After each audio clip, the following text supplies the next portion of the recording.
Hello and welcome to the Putting Couch, episode 40. I'm Jim Grundberg with SeeMore Putter Company's tour team along with Ted Gallina. And today we've got John Higgins in for Cody Hale. This is the first time we've ever not had Cody. 40 episodes, we've had the same threesome together, but Cody has just had his first child, and we decided we were going to do a deep dive on a specific topic today. The putting grip, and specifically all the variations of the claw. So we said, you know what, we've got a guy over in the sales department, John Higgins, who's been with SeeMore forever, played college golf, and is one of the best putters I've ever seen. I had him as my partner and a member guest, and so I can vouch for that, draining everything.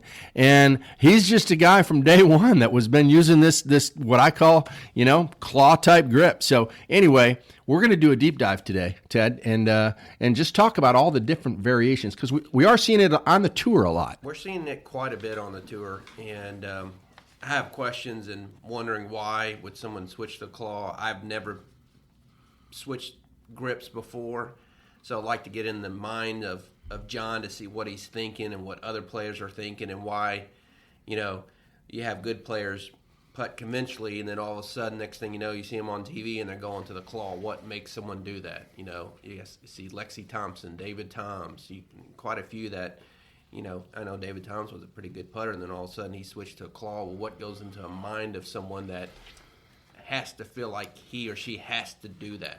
And here at SeeMore, we've always believed in putting fundamentals and trying to simplify the putting stroke, trying to eliminate variation. And so, when we look at the tour, a lot of times we do see the leading edge, sort of like what's next out there, and we've gone through several trends. But players have been using this type of grip for a long time, but it does seem like more and more we've seen serious players using it, and a lot of our customers here at SeeMore Putter Company have inquired about how might this help them. Is it compatible with our putters and what have you? So, John, let's wrap. Let's get right at it.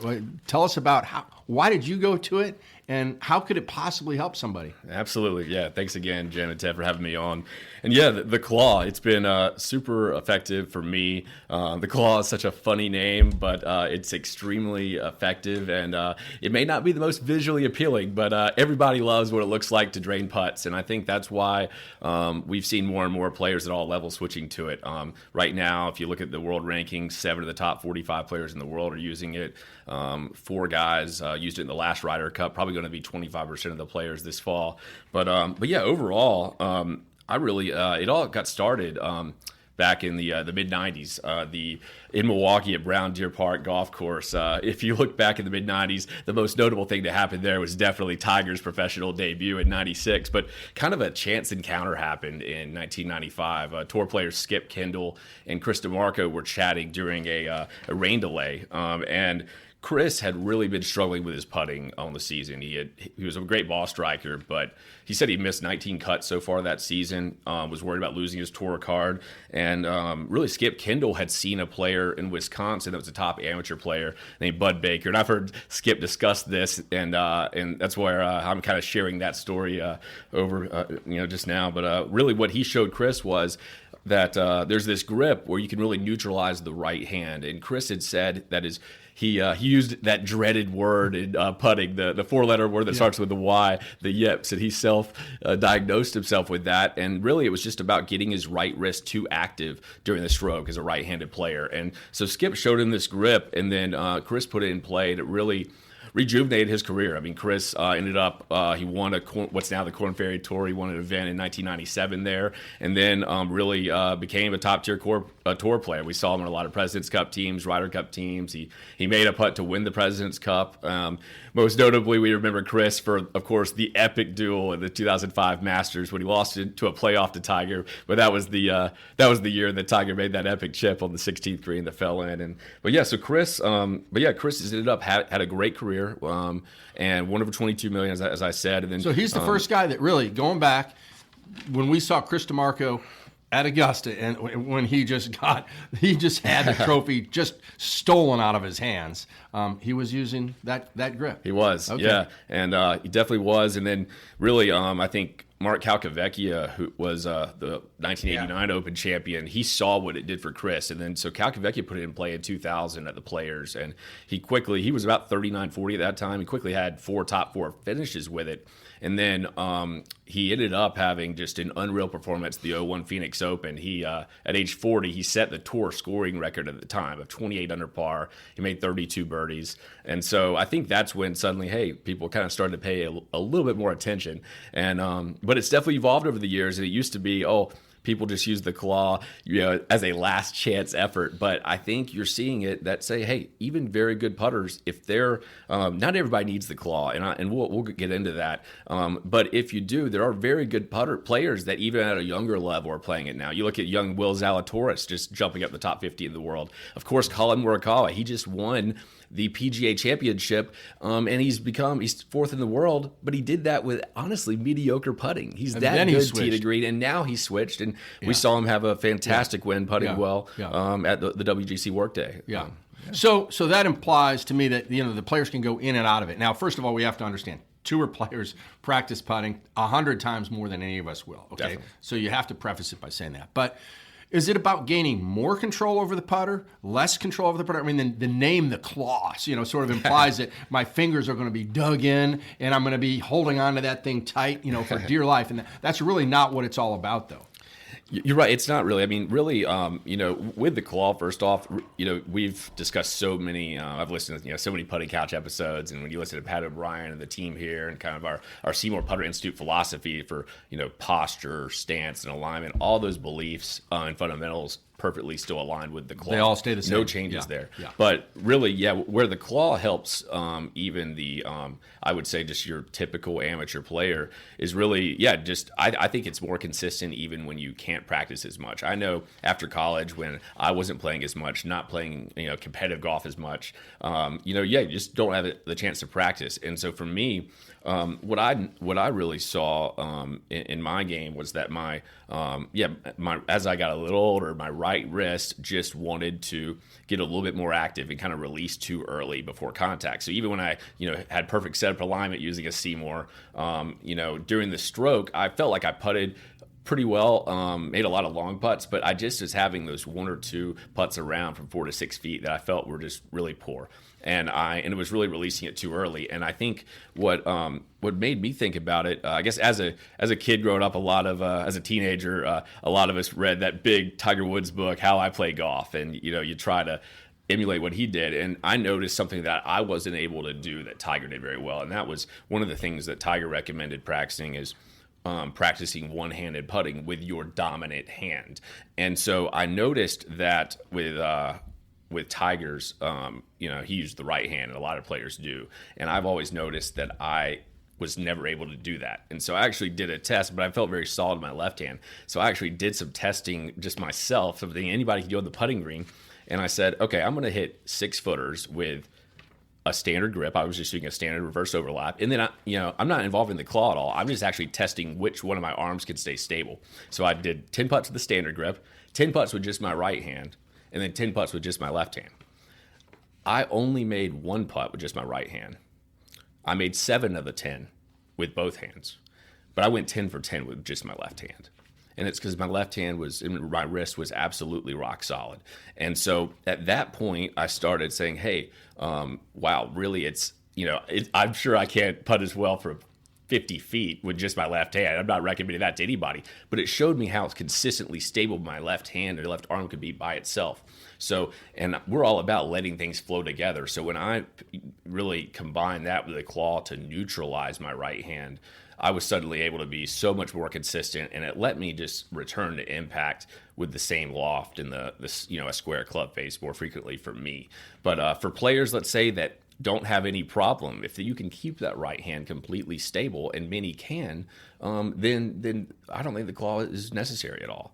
But there are players out there that aren't able to do that, and for those, you should consider this. Are you right hand or left hand dominant? What are you? Yeah, so I'm a right-handed player that is left arm dominant. So definitely left arm dominant. So but I mean, do you throw a baseball right-handed and right-handed? Yeah, I do everything right-handed my whole life, but Really? one-handed putt, but I can't make a putt for my life right-handed. So it's and interesting. Yeah, it's odd, and because it's really about So I feel way more coordinated with my right hand in every facet of my life, except for putting. Yeah. Now, what does your right hand do? You know, like for me, and when I've messed around with it, and I've had fun with it, and I've messed around with it, and I found that, you know, it's pretty cool because when I'm doing it, it sort of is a very simple way for me to sort of show what the dynamics, the sort of inherent dynamics of the putter are, you know, because you sort of get out of the way. To me, the left hand sort of just keeps the end of the grip, you know, sort of pointed at my sternum. And I still kind of use the right hand, but it does seem like it's a little bit more gentle. So, you know, it strikes me as odd that you would be 100% with the left hand, because when I've tried the claw, the right hand still plays a major role, but it plays, you know, I feel very comfortable with it. That I feel like I'm shooting a free throw, and that was the best part of my game in basketball was free throw shooting, just relaxed, and we talk about that a lot, Ted. And when I've tried the claw or the saw, maybe I'm using the saw, maybe I'm not using the claw, but I sort of feel like it just lets my right hand. It's sort of going along for the ride, but at the same time, it's still part of the process. I'm not just putting with my left hand, because I can't make anything with just my left hand. Yeah, and even though I'm saying that I'm a more dominant left-hand player, and that's what I see with a lot of claw players. Absolutely, Jim, you're right that when you're putting normally, I mean, it's everything flowing together. Just like Pat O'Brien's always talked about, just like a lot of our best instructors in SPi talk about, everything is still flowing together. So I'm definitely still using the right arm and the right hand. I'm actually still matching the same grip pressure with my right hand, but all I'm doing is by me turning, and I think this may help the listener right now, is to visualize something with the claw, by essentially really the reason the claw is working, as we talked about, it's for a right-handed player, it's all about the increased stability with the right wrist, because you're trying to avoid any hinge throughout the stroke. So, you know, by using the different versions of the claw, typically your wrist is turning about 90 degrees. So to visualize this, if you just hold your right hand in the air with your palm facing you. Okay. And then when you look at right now at your wrist, that's what I'm referring to as the inside part of my wrist. So when you have the palm and you look just below that, that's the inside part of the wrist. So if you then think about that in relation to gripping the putter with a standard grip, that bottom inside part of my wrist, that's going to be facing the target line right there. The claw, the purpose of it is you're actually rotating it 90 degrees. So if you're using the claw, the saw, the pencil, it's going to be rotating that wrist approximately 90 degrees to the left for a right-hander. So that inside part of the wrist, instead of facing the target, it's facing you. And so that is really where the stability comes from, because So it can't roll over. Correct. That's exactly right. So it can't roll over, and that's why I don't think I could do that. It is. It takes a little time, and so, but it really is. But it's not about just practicing. It's about what can you do when under pressure. You know, Dick Vitale always says you got to be a primetime performer, baby. You know, and really that's where I love it. I noticed that when I've been using the claw, you know, dedicated to it for 8 years, I saw a very quick change in my putting improvement after a couple months. But really, I absolutely love the moment of having a big time pressure putt. We had our little Donna Cup. Yeah, you know, I love the putt to win. That was incredible. And I know. you know, it's we'll put that back on our some of our social media just to it's so show. fun. Yeah, yeah, it was fun. The claw makes me feel like under pressure. Yeah. I'm like, bring it. The more it matters, the more I want it. You know, and I like that. So what are the differences between the claw and the saw, and the pencil, and grip size? Does that matter in terms of what type of grip you should be using, and where do you put your thumb and your fingers? Yeah, those are the variations. Yeah, definitely the fitting and having the right grip and the right lie angle with the claw is very important. So yeah, let's dive into that. But then to your question about the different types of claw, so there's really, I would say, 4 prevalent type grips within the claw category. The first is what DeMarco did, and so that's really where what he did is he had his right thumb was kind of gripping on the right side of the grip, and then he had his 4 fingers of his right hand laying across the front of the grip, but slightly bent and just relaxed on there. And then that was kind of the original one. But really the grip that I've seen, that I now see is the most prevalent at the tour level out of the claw category and for amateur players, is what I use, and that's called the pencil grip. and it's really the right hand is you're gripping it like a pencil. So really so your index finger, and so for me the index finger of my right hand and the middle finger are on the front of the grip sitting there, and then I've got my ring finger and my pinky on the right side of the grip. And so I like this grip the most, and it was the easiest adjustment because what I'm still able to do is I'm still able to have matching grip pressure around the entire grip versus the other parts of the claw for only, I would say, kind of the right hand's only touching about, really having solid control of a certain angle of like one part of the grip. And so that grip, so that pencil grip, I think it's super effective. For me. So the thumb's on the bottom, and then the middle finger and the index finger are on the top, and then your other two are just sort of like, that's where the split takes place. Yeah, that's where the split takes place. place. And they're sort of behind the grip. Yeah, exactly, on the side. And so it really, I think creates a lot of great stability there. And I think, this is where we've seen Lee Westwood's putting improve so much. I think if Lee had switched the claw 20 years ago, he'd have 4 majors right now. You look at how he's gone to both the European Tour. He won the race to Dubai, and now around 47, I believe, last year. And Lee, I mean, that is a guy that I always felt guilty. I've never cheered for somebody missing a putt, but you were at that 2016 Ryder Cup, and I'll never forget that Saturday afternoon. The U.S. had the lead, and Lee missed 2 putts inside of 4 feet that didn't hit the hole with standard, and he's such a class act and funny. I felt bad for him, but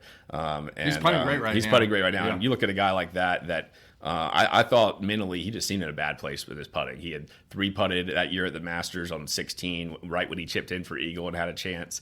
But you look now, and now he really rejuvenated his career. So it's good to see a guy like that, and for him, he said it was a pretty natural transition. So. I put the instructor hat on. Yeah. I'm, when someone comes and I see them or whatever, I ask the first question I ask them about the grip is, how long have you been putting with that grip? And if they say, I'm just trying it a week, 2 weeks, then maybe that's something I would look at. More than likely, if they've been doing it for years like you have, I wouldn't change them. But it's hard for me to get in my mind how a player, other than, did you go to, when you were putting at your best, did you try to seek out an instructor to work with the grip, or did you just say, I'm just going to figure it out myself? And I wonder if that's how claw people do that.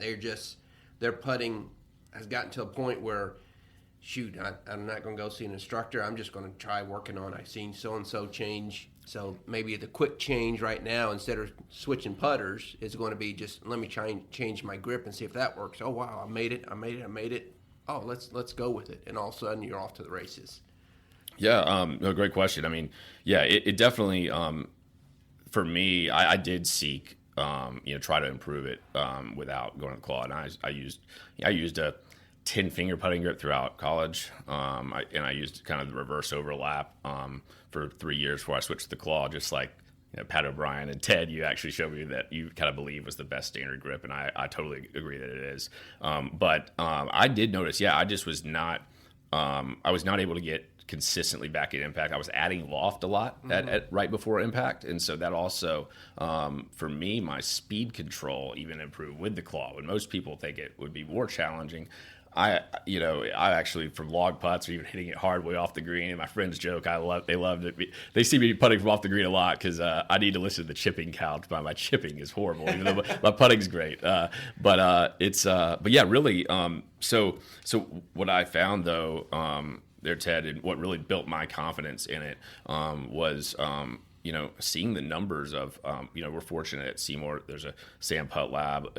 If I know we have a lot of players listening to this, but a lot of coaches. And so I was amazed that I had tested my standard length, my standard grip putting. And multiple times over the years, and Numbers were much numbers. Yeah, the numbers the first time with the claw were about 8% better for me, and then so yeah, it's that kind of gave me a little bit more assurance. But then when you're making putts, the confidence level you have on the golf course, and nothing measures up to that. But yeah, for students though, I'm very. This isn't for everyone. I'm very, there are a lot of other great putting grips out there. So, but yeah, if it's that right hand, if you're testing that right handed, you can't seem to get it stable. But if you're trying to see, one thing that's good to do is, y'all talked about ulnar deviation a good bit in terms of the level of the wrist kind of being upright. And so before switching the claw, I would definitely try to make sure that you've tested those variables out within a standard stroke.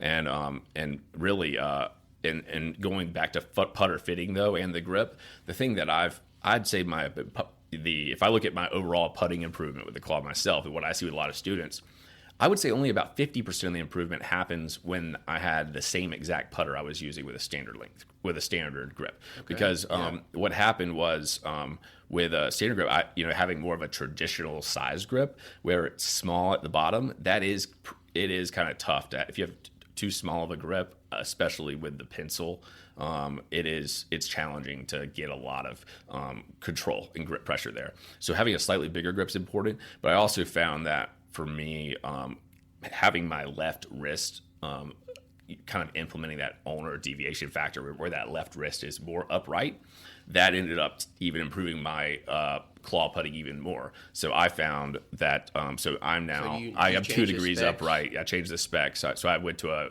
an oversized grip, and I've changed my SeeMore putter to 2 degrees upright, and that's when the putting. So if whether you're experimenting the claw, cross-handed, or a different grip, you make sure. That's why it's so important to get fitted and having it custom built for you, because you're not going to be able to see the full benefits necessarily just sticking with the same exact specs you have. Now, would you say the claw and the saw and some of these grips that we're talking about, do those sort of approach the same problem as sort of cross-handed maybe originally did, where golfers would all of a sudden take the left hand and they go left hand low? So a right-handed golfer would go left hand low.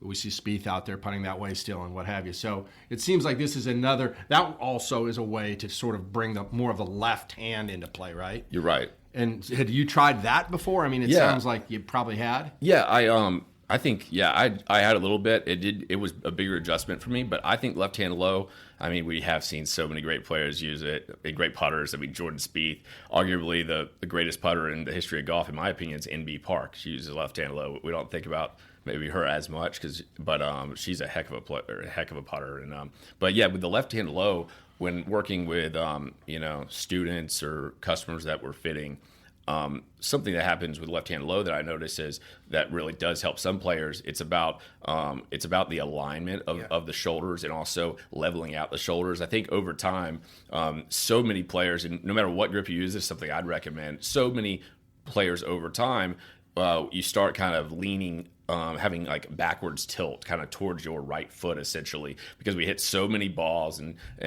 so the shoulders often have a lot of tilt. And when that happens, the eyes, tend to tilt. Fortunately, with a SeeMore putter, you have feedback to lock that in and avoid this.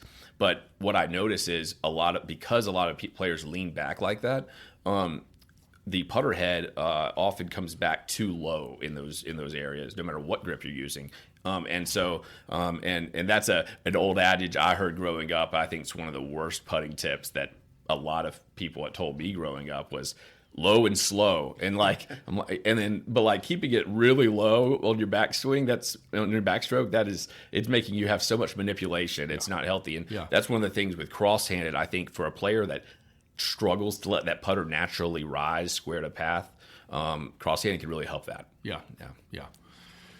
What are some of the? I mean, I know you've even said there's some new variations on the claw, the pencil, and the saw. I mean, what are the tour players are usually the guys again. I mean, they got the most money riding on it. That's right. So this is serious business trying to come up with a grip. And as all golfers know, I mean, you can't really hit a golf ball well with your driver or any of your irons if you don't start with the right grip. That's right. And we've always talked about how Pat O'Brien's got a way to show any player how to build a grip that just allows the putter to swing on its own. And I think, even Pat would say that, that's sort of the surefire way to build the most risk-free putting grip using sort of a traditional style grip. But Pat is also open to understand, hey, if there are other ways that we can get at the same consistency and help the golfer to where they can focus on the line and the speed of the putt and not really worry about inconsistent face angles, because that's what it's all about, right? You want to bring that face angle back to where you want to set it up square, and you want it to hit the ball when it's square. Exactly. And if you do that, you're going to have your best chance of making putts. It is, and the philosophy you mentioned there, and that's what to reiterate. It's the same philosophy with the claw. The only thing for me that changed with the claw was the fact that because my putter, because I started being more upright with my wrist, obviously my shaft was fitted to be more upright. So there wasn't quite as much face rotation, but there's zero change in ball position, stance, head position. I'm still allowing my arms to hang naturally, all the great fundamentals we talk about. But the other grips that you mentioned, so there are kind of four main ones. And just to recap, so we talked about the original claw that Chris DeMarco used. We talked about the pencil grip. And then the next one is the saw grip. And the saw is closest to what the claw was originally. And the saw is what Colin Morikawa is now using at fourth in the world. And so that is, and the difference there is, yes, it is and Jim's really doing it right now perfectly, where the four fingers of the right hand are fully straight and extended across the front of the grip. And so, and then the right thumb is around it. And so that is a definitely, it accomplishes the same exact thing, because it's all about that wrist angle we talked about. But I do find the saw, with a lot of club players, even though greens are way faster these days than it used to be, we're not putting at tour speed putting greens here at 13 on the stem very often. And so in my opinion, when I look at that and then the very unique Fleetwood claw that Tommy Fleetwood uses, where he has way more of his hand under the grip, those two grips are effective for those players, but I find them extremely hard to adopt on if you have a slower green, a normal speed regular green, base. Because you still have to get some momentum. Exactly. So how do you use this type of grip? I mean, how are you determining the size of the stroke, the length of the stroke, how far the putter comes back? Is it being, what's controlling the motion? So for me, it's still it's trying to let everything flow naturally. It's still I'm trying to feel everything's moving with one unit completely, just like with a Standard putter. A lot of times people say it's good to have maybe a ratio of 2-to-1 with the time of your backswing to the forward swing. But in terms of the amount going back to the amount going through in terms of a pendulum, everything there is exactly the same for me. I'm still for me, every time setting up, I'm still trying to get that shaft angle just straight up and down, ball position, really where if you took a picture, I want there to be a straight line up and down going through my nose, through my belt buckle, to in between my feet, straight down to where the ball is. So all of that's the same. I'm trying to implement the same, pendulum stroke. So really for me, it's even though I did comment about, hey, the claw's helping with utilizing the stability of my left wrist, I'm still letting everything completely flow naturally. And so I'm feeling like I'm maintaining, starting my shoulders, I'm maintaining a very just consistent unit that's that does not, there's no philosophical change to that. So real quickly, so just to summarize, in the claw, then my right hand, the pressure on the grip, what little there is, but the pressure on the grip would be between my thumb and my ring finger, because my index finger and my middle finger would sort of just be resting on top of the grip, right? Whereas if it were the saw grip, then the pressure that I have is between the thumb and the index finger, and the other three fingers are just sort of supporting the index finger, right? It's a great question, and what you just said there about that's I think how a lot of players feel, but I still actually feel a ton of grip pressure on top with my two fingers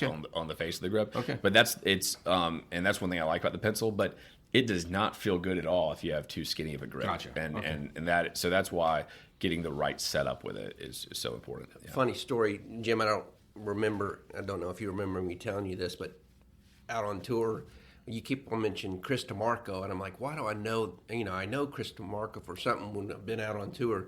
Wyndham Championship at Sedgefield Country Club.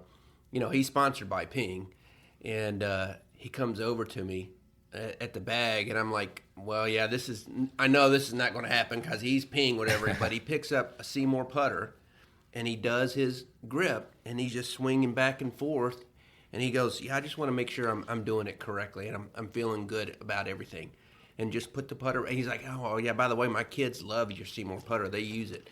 So, it just reiterates, we're talking about RST and SeeMore, and Chris DeMarco actually did come over with his grip, making sure, oh yeah, okay, the red dot's hidden while I'm doing this. I'm feeling comfortable with it, and off he goes. It was just maybe a 7-8 minute conversation, but it just, okay, so it does work, with SeeMore. Yes, so since we are the SeeMore Putter Company's tour team and sales team, you're right. I mean, in the end of the day, the greatest thing about what we have is rifle scope technology, which gives you that ability to go check yourself. It gives you an extra advantage when you're practicing because you can go back and know that your stroke is following the perfect path when that red dot is hidden. And so, as you mentioned, we always have tour players on other companies' contracts come by and check themselves, almost in a training aid sort of fashion to make sure that their stroke is good. And what we've learned today from John is that, in his case, is a college level player. And, we've seen his picture in Golf Week a few times in some of the amateur tour events. He's been in the money, but so to speak. And, but it's a fun way. Listen, golf is also about going out there and having fun and trying new things. Yes. So it seems to me like any of our listeners might as well go out there at some point and put in a practice session, trying one of these grips, right? I mean, just go have fun with it and see what happens. Absolutely. Yeah. It's all fun, and it's all fun to make more putts, but in the end, it's all about what you're comfortable with, and I hope this helps some people. Fantastic. Hey, we have appreciated having you listen. This was a deep dive on the claw and the saw and the pencil putting grip, and we'll do it again. So, John, hopefully you can sit in again because this was great. Well, this was done from all the questions we sent out to our listeners. Yes. And one of the many questions that we received back from you guys was about the claw grip. Yeah. So, why not bring in the master? That uses it all the time. Right? I know. Who's thought about this? Who's thought about this grip as much as John Higgins? So hey, such an honor and privilege when you call me that. That makes me feel good. You've been listening to the 40th episode of the Putting Couch, brought to you by SeeMore Putter Company's tour team. For John Higgins, Ted Gallina, I'm Jim Grundberg. Thank you for listening, and we'll talk to you next time. We appreciate you joining us. If you haven't subscribed to the show, make sure you do wherever you're listening. Be sure to leave a rating and review because that's how we get the Putting Couch podcast content in front of more people. Also, take a screenshot and share it on social media and tag us at SeeMore Putters or #Team SeeMore.